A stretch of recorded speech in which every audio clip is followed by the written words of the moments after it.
Bonjour à toutes et à tous et bienvenue dans cette nouvelle vidéo qui fait suite à la série de vidéos pour débutants consacrée à la création d'un site web. Alors, je suis Odilon Emma Ngongo, étudiant en ingénierie des systèmes informatiques. Donc, aujourd'hui, je vais vous montrer comment structurer sa page HTML en utilisant des listes. Donc pour ce faire, on va réouvrir notre page que nous avons que nous utilisons depuis le début de cette série de vidéos. Et pour ceux qui n'ont pas suivi avec moi depuis le début, je vous invite à suivre mes précédentes vidéos afin d'être sur la même longueur d'onde que moi concernant ce tuto. Donc je vais ouvrir ce fichier HTML avec l'éditeur de texte Notepad. C'est un peu pénible de travailler avec un éditeur de texte, surtout si on ne connaît pas les différentes balises. Donc du coup, c'est un peu pénible. Mais pour un début, on est forcément amené à travailler, à coder avec un éditeur de texte pour mieux appréhender le codage. Parce que déjà moi qui vous fais cette vidéo, je témoigne que pour mes débuts, j'ai commencé avec bloc-notes, j'ai galéré dessus et puis voilà, et je suis passé par d'autres éditeurs. Donc là j'ai utilisé pas mal d'éditeurs qui nous aident déjà en nous complétant la syntaxe des balises et tout, voilà. Donc pour ce début, on va travailler avec bloc-notes pour que vous puissiez mieux comprendre les différentes syntaxes de l'HTML. Donc, parlons des listes. Nous avons pas mal de types de listes, environ 5, si je peux dire. Donc, pour notre cas, nous n'allons pas utiliser les 5 balises. Moi, je juge que 2 balises sont peut-être négligées. Bon, moi je n'accorde pas trop d'importance à ça, vu que du plan structure, ça fait pratiquement la même chose. Donc du coup, on va pas les utiliser. Et je vous rappelle aussi, dans les nouvelles versions du HTML, pas mal de balises ont été radiées. Donc du coup, je pense que ces balises que je néglige en fait partie aussi. Donc pour les balises qu'on va utiliser, nous avons les listes ordonnées, les listes non ordonnées et les listes avec définition. Et pour les listes qu'on ne va pas utiliser, nous avons les listes menus, nous avons les listes répertoires. Donc voilà, nous allons commencer à s'appliquer. Donc pour les listes ordonnées, nous avons la balise OL qui signifie ordered list. Donc liste ordonnée qui commence toujours par la syntaxe des balises HTML que vous connaissez bien. Chevron ouvert, fermé et le nom de la balise, et bien sûr une fermeture de la balise ouvrante. Donc je dirais une balise, disons, comment on appelle, une liste de base en HTML est un conteneur identifiant une liste et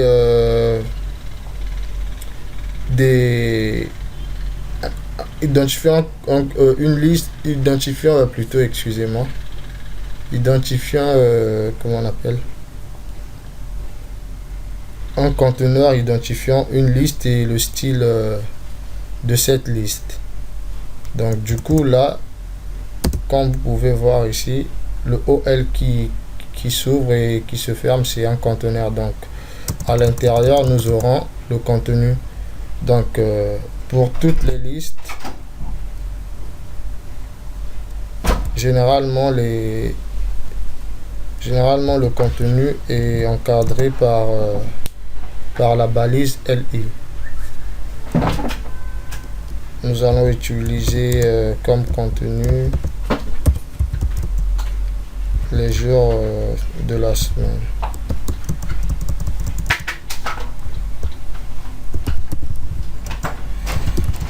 Mardi, mercredi, pardon, j'ai omis d'écrire LI juste après la fermeture. Pour chaque type de liste, il a ses propres types de balises, hein, tels que pour les listes par définition. Donc dans le contenu, on n'aura pas les LI, donc ça sera d'autres choses, hein. Donc les LI sont réservés pour les listes ordonnées et non ordonnées. Donc là, on va essayer de dupliquer ça.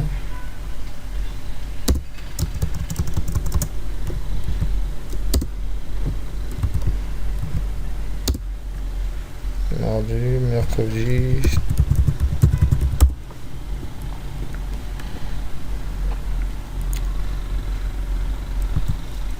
jeudi,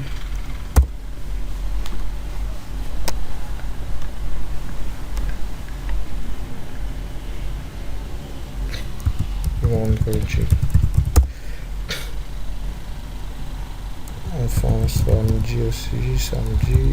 Ouais, bon, on peut s'arrêter par là, hein, au lieu de faire. On peut s'arrêter par là. Donc voilà la syntaxe d'une liste ordonnée. Donc quand le navigateur lit la balise OL, automatiquement il va numéroter le contenu de chaque ligne de la liste, comme vous pouvez voir. Donc je vais faire une simulation comme si j'agissais à la place de l'ordinateur. Donc quand le navigateur lira, il fera ceci, il va ajouter une numérotation en disant que la première ligne, la deuxième, la troisième, la quatrième, la cinquième, la sixième. Donc le contenu sera précédé par une numérotation. Voilà. Donc on va enregistrer et exécuter ou bien recharger la page. Vous verrez le résultat. Si je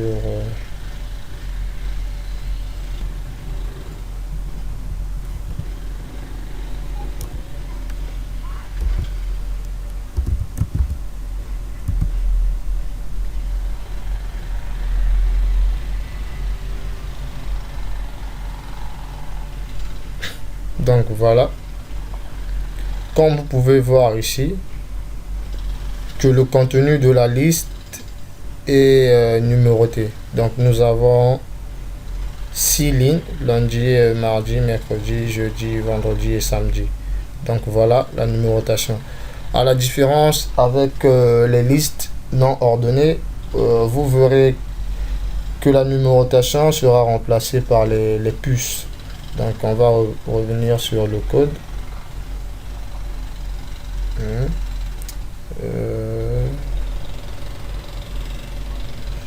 On va revenir sur le code. Voilà. Et j'ai oublié aussi de vous faire savoir que les listes, généralement, ils mettent des retours à la ligne automatiquement à à chaque ligne, il y aura un retour vers la deuxième. Donc on ne pourra pas avoir deux lignes qui vont s'écrire disons, qui vont s'écrire sur la même ligne comme ça. Deux LI qui vont s'écrire sur la même ligne, comme si c'était lundi, mardi, à moins qu'on applique du CSS pour les aligner, mais sinon par défaut les lignes sont affichées en bloc, donc du coup ça s'affiche les unes les autres verticalement. Donc passons aux listes non ordonnées. Donc les listes non ordonnées sont représentées par la balise LU.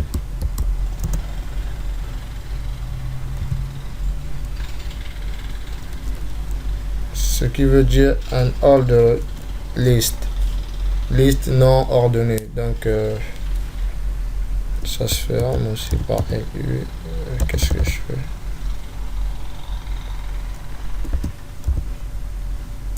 LU, voilà.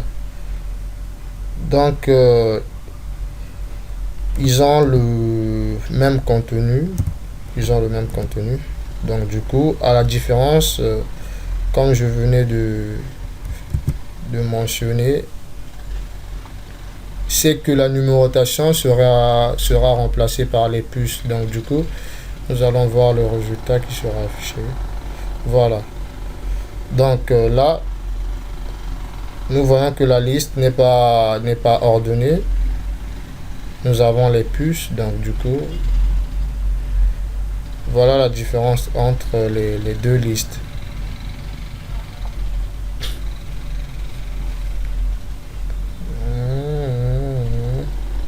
D'accord. Ok. Maintenant, passons aux différents attributs des listes.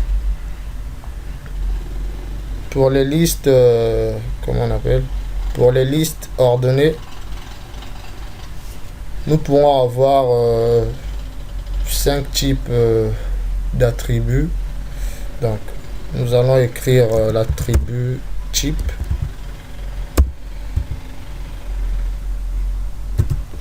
Donc, l'attribut type A.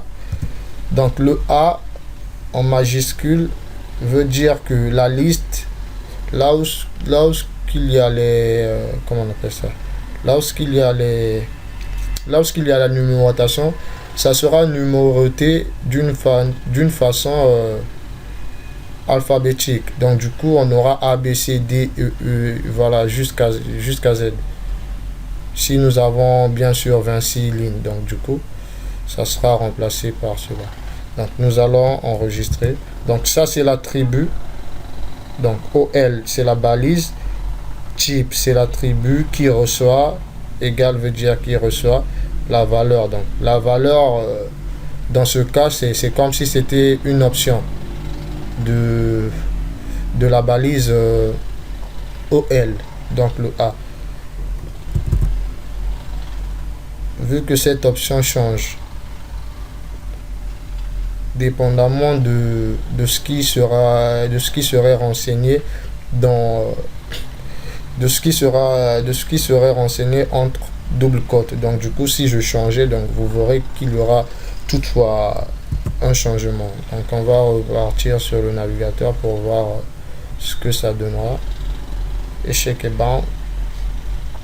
Là nous avons nos différentes lignes qui sont numérotées d'une façon alphabétique. Nous avons A, B, C, D, E, F.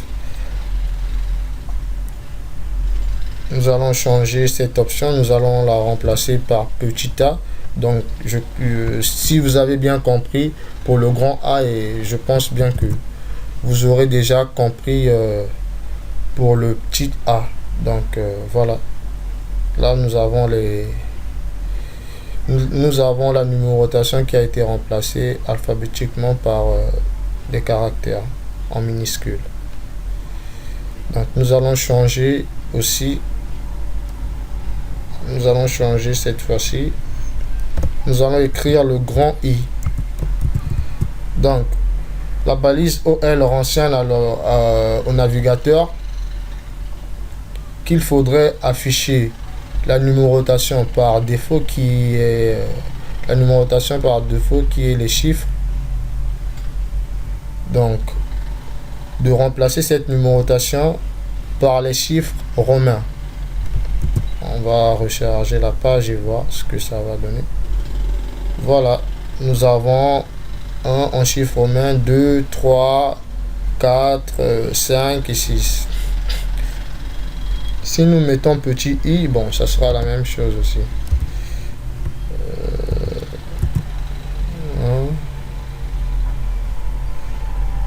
Vous voyez que là, c'est en minuscule. Pas question de s'attarder là-dessus. Ouais. Et concernant les différentes options, nous les avons tous appliquées. Donc là, nous allons changer d'attribut. Nous allons mettre l'attribut start. Start N. Donc la balise ON dit à l'ordinateur, bon, au navigateur, qu'il devrait afficher la numérotation par défaut. Et donc la numérotation par défaut, c'est ce sont les chiffres. Donc il va remplacer les chiffres. Voilà.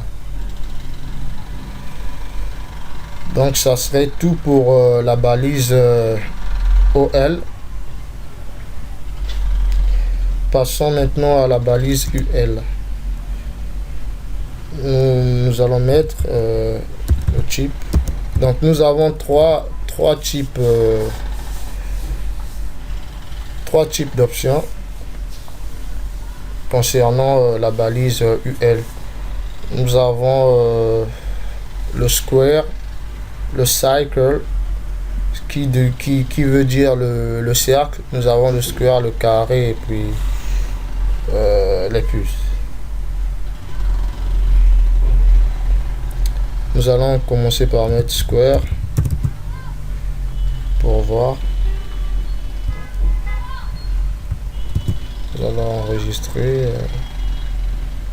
Vous allez voir que là où nous avons les puces, ça sera remplacé par des carrés. Voilà. Ce n'est pas de la magie. Voilà. Et nous allons changer cette option en mettant cycle. Cycle qui veut dire cercle. Donc du coup il va remplacer ce qui était les carrés tout à l'heure par des cercles.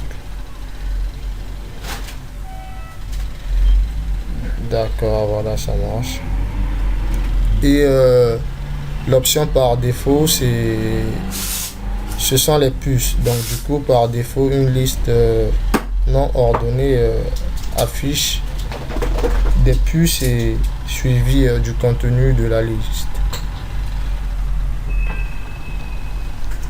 Ok, ça serait tout pour les listes non ordonnées. Nous allons passer aux listes par définition. Donc les listes par définition, nous avons conteneur aussi qui est la balise DL. Balise DL qui est le conteneur de la liste. Nous avons la balise DT qui définit en quelque sorte le titre de la liste, ou encore le terme, je dirais le terme, vu que les balises par définition ont le format d'un dictionnaire. Donc du coup la balise DL a un retour à la ligne du haut en bas et un retrait vers la droite du terme qui sera affiché. Donc comme si nous étions en train d'éditer un dictionnaire, et puis voilà. Donc là on va mettre terme, peut-être terme. Nous allons fermer la balise dt. Nous allons fermer la balise dt et ouvrir la balise dd. Donc dd, nous allons écrire quoi? Bon, on va changer terme, on va donner un nom qui signifie, bon, on va écrire informatique. On va essayer de définir c'est quoi l'informatique.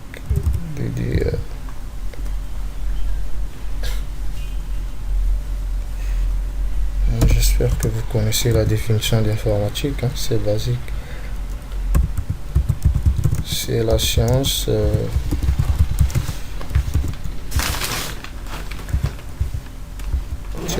du traitement automatique.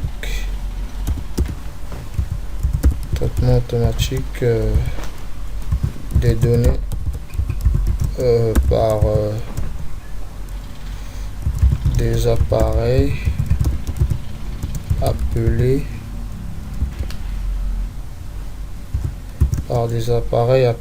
ordinateurs.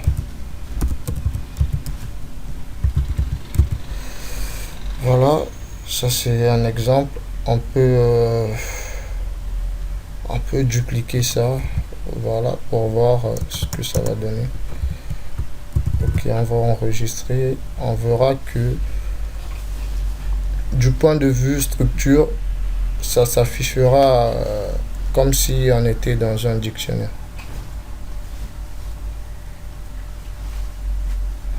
Voilà, nous avons le terme et nous avons le retrait de 2 tabulations au moins, et voilà le terme défini.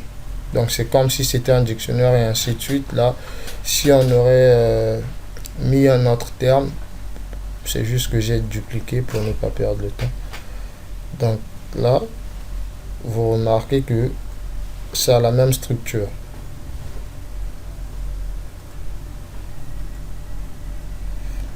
D'accord. Une chose restante, c'est de vous montrer comment combiner les différentes listes. Eh bien, les listes peuvent être combinées ou encore imbriquées. Donc, dans le cas d'une liste ordonnée, nous allons inclure une liste non ordonnée dans l'une des lignes de la liste. Donc on va changer ceci.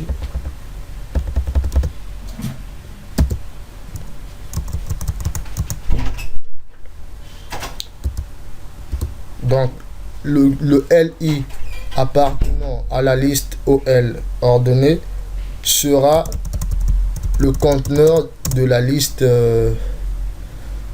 non ordonnée. Donc on va déclarer, on va écrire UL qui s'ouvre et qui se ferme.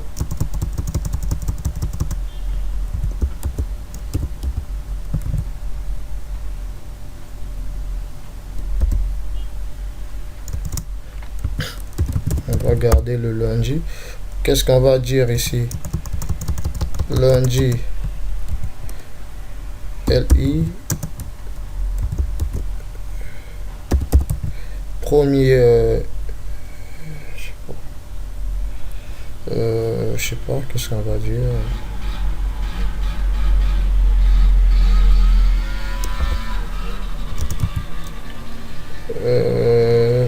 Premier jour sur la liste.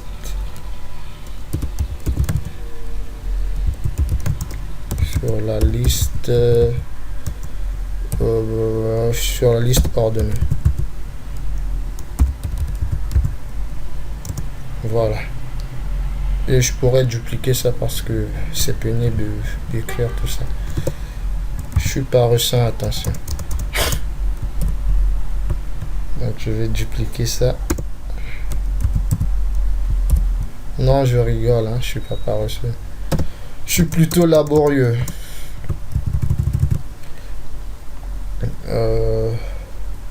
Donc on va recharger la page. Voilà, nous avons une liste non ordonnée dans une liste qui est ordonnée. Donc voilà toute cette numérotation du lundi au samedi, c'est la liste ordonnée. Et dans le lundi, nous avons une liste qui n'est pas ordonnée. Nous pourrons faire de même pour chaque ligne de la liste ordonnée afin que vous puissiez voir clair. Là, je vais prendre tout ça.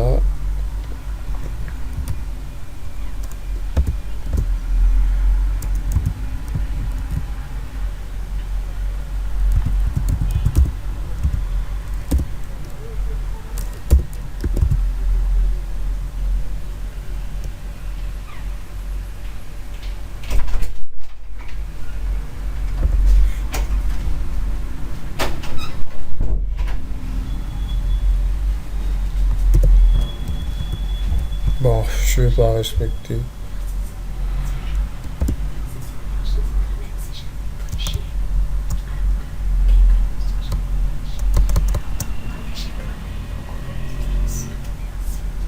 Je vais faire bon, voyons, je vais mettre je vais tout dupliquer, hein. Pas besoin de faire de respecter vraiment l'écriture. Et puis vu que ce n'est pas un tutoriel de rédaction web, donc du coup on peut nous permettre disons, on peut se permettre d'écrire ce que l'on veut. On peut écrire du n'importe quoi dans la rédaction, bien sûr. Bon, voilà. Vous voyez qu'il y a une imbrication pour chaque ligne non ordonnée. Donc chaque ligne non ordonnée est inclus dans une ligne de la liste ordonnée. Donc voilà, ça c'était le but de vous montrer qu'on pouvait combiner les différentes lignes et les différentes listes plutôt, et inversement, tout comme on peut avoir une liste non ordonnée et à l'intérieur une liste ordonnée.